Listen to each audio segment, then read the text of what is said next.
I tell you my 2 steps to get over any fears yet? No. Oh, good. So step 1 is to make the unknown known. Step 2 is to go to the worst case scenario and in your head, and you finish the story. I'm going to explain all this in a second. But you finish the story until you get to being okay. So what most of us do is we don't finish that story. And maybe we don't even make the unknown known. So here's an example of the unknown known. Remember when you were little and you were afraid of the dark? Were you ever afraid of the dark when you were little? Yeah. Yeah, me too. Most of us were. I actually remember it pretty well.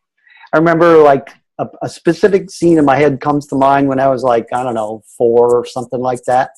And I woke up in the middle of the night and I'm screaming. It's dark and I'm screaming and my dad comes in the room and he's like, what's the matter, son? You're okay. It's okay, right? And I go, oh,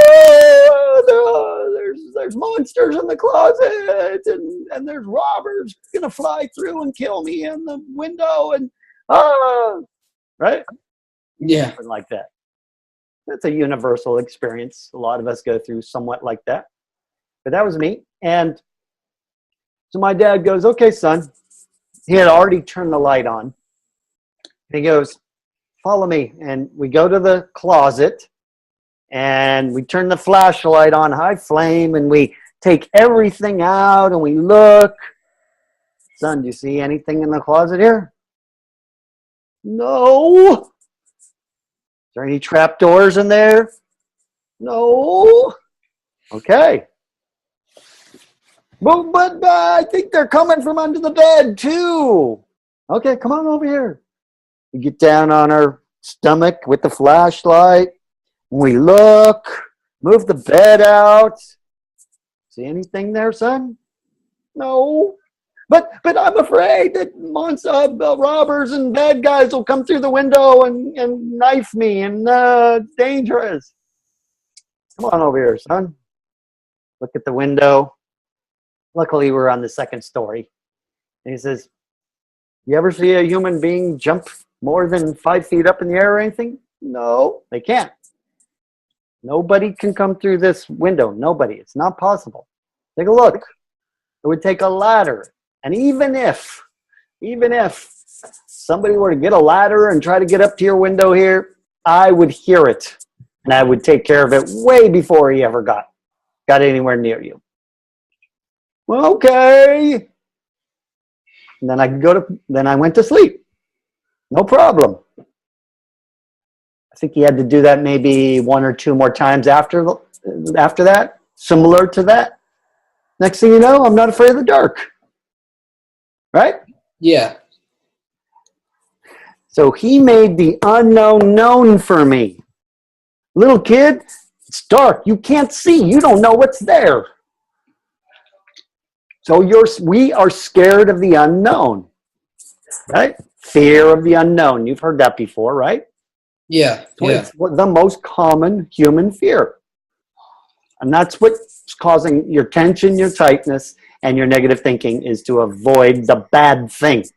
And if the bad thing's in the unknown bad box, well, we're going to fear it. Yeah. Because we don't know what can hurt us. Yeah. Step 1 is always to make it known. Always to make it, let's take a look at it for real. Let's take a look at it, right? Mm-hmm. Then step 2 is we go to the worst case scenario about what we're afraid of. So what's the worst case scenario for me and my dad's story there? It's even if somebody, worst case scenario, a robber were to come with a ladder and try to get in your window, worst case scenario. You would take care of it before. You'll still be okay. Even if that worst case scenario happens, you'll still be okay. So we went to the worst case scenario. He was convinced. I mean, I was convinced. I'm the little kid. I forgot. This really happened to me. I remember it. I was convinced. Now I saw that there was no trapdoors or no monsters in the closet and nothing under the bed. But now I had to figure out, what else could happen? Oh! And we went there. We visited that possibility, and we went through it. That's what you got to do for you on these bad things that you're worried about and generating all this negativity about.